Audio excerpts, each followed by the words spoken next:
Welcome to the Dawn Newton Podcast. I am your host, Dawn Newton. Circumstances in today's housing market are definitely challenging because of high interest rates and low inventory. What is the real estate outlook for 2023 and beyond? Well, here to answer these questions and more is Jessica Loutz, Vice President of Demographics and Behavioral Insights with the National Association of Realtors. Jessica joins us live from Orlando, Florida at the Annual Realtor Conference. Jessica Loutz, you're the Vice President of Demographics and Behavioral Insights for the National Association of Realtors. I understand you're at a conference right now and talking about all the trends and all the things that are happening. It's been quite an interesting market the past, 2, 3, and then maybe going forward another 2 or 3 years. Lively discussions are taking place. Absolutely.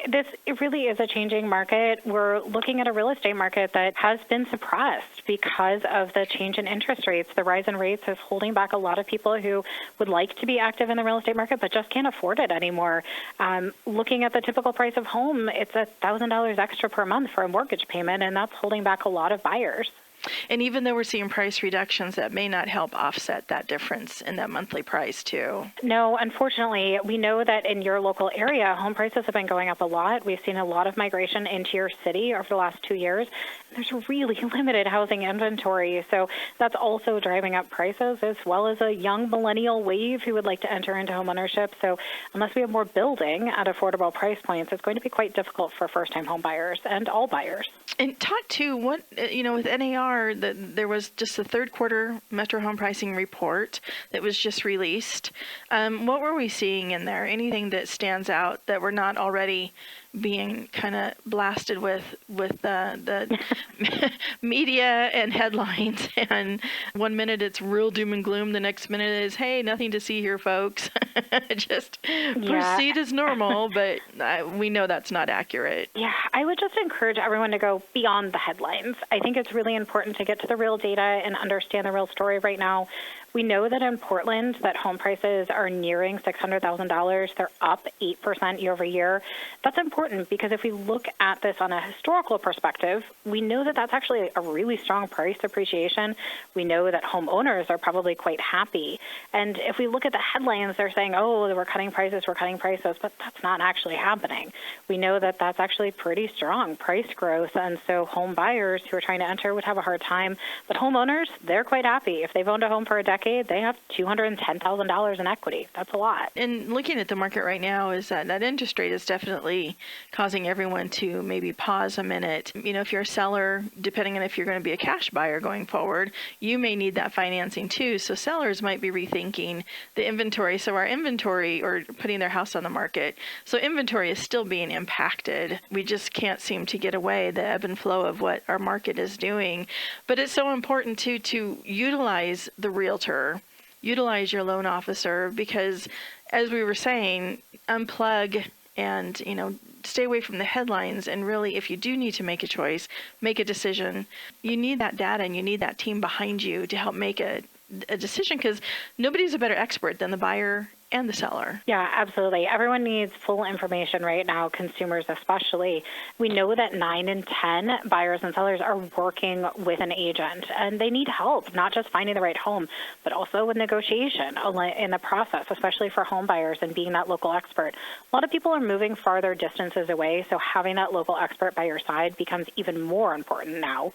And for sellers, setting the tone and the expectations. Homes aren't sitting for an extended period of time. They're actually still moving very quickly. It's just not that frenzied pace over the last couple of years that was actually quite unhealthy in the real estate market. Oh, absolutely. It was something that we've not seen, I don't know, ever. It was absolutely insane. And it wasn't just localized, it was nationwide. So we were all kind of scratching our heads wanting to know, when is this going to change and what's going to be the catalyst? And the catalyst has finally shown up. There was also NAR's 2022 Profile of Home Buyers and Sellers report. And it mentioned the number one motivator for buyers and sellers to move to a new home. What stood out there? What was that number one motivator? Yeah, what's really fascinating about this year's report is we actually saw that people said, you know what, my neighborhood factor is influenced by quality of neighborhood, but it's also influenced by affordability, the ability to be close to friends and family, and to work remote. So we saw a lot of people actually move to further suburbs, so looking perhaps on the outskirts because people could find more property, more bang for their buck. truck. And of course, you can pop by the vineyards on the weekend too, so why not? And people understand that remote work with good broadband, that's absolutely a plus. And the outlook for fall, winter, and into next year, I know we all wish we had that crystal ball, but is there anything that you're hearing that seems pretty solid or something maybe we can rely on? Yeah, absolutely. So we know that there has been a contraction in sales in the last 8 months. Moving forward, we're likely still going to see that as home buyers do not have the expectation that they would be able to affordably enter into the market. That being said, high-income earners, they may be able to enter, and they're probably pretty happy to have less competition.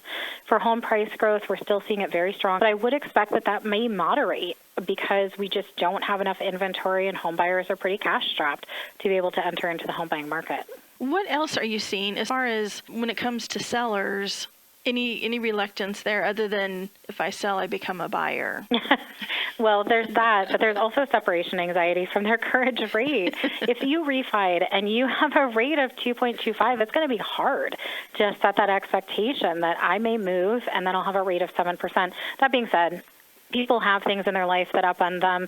Even if they have no intention of wanting to leave that mortgage, they may actually have to because they may get married or divorced or have a new baby, and all of those things could actually spur home buying activity. Even if they don't want to leave their mortgage, they may actually have to do so. So that buying activity will continue and selling activity, but it may be at a slower pace. And Jessica, what would the resources that are available to any homeowner or a potential buyer, what's the number 1 and 2 that you think that they should be seeking out? Yeah, absolutely. Well, I'm going to give one for first-time homebuyers. Go to HUD.gov. It's going to have low down payment options that you may qualify for. You may be able to enter the buying market sooner than expected. Go to Realtor.com to find an agent and go to NAR.Realtor to get all the latest and greatest information and resources so that you can prepare yourself in the buying market and the selling market. Well, Jessica, I appreciate this time. Thank you. Thank you so much. Hey, thanks for listening to the Dawn Newton Podcast, and a special thank you to my guest, Jessica Loutz, VP of Demographics and Behavioral Insights with the National Association of Realtors. For more information, please visit Realtor.com and be sure and visit my website, DawnNewton.com.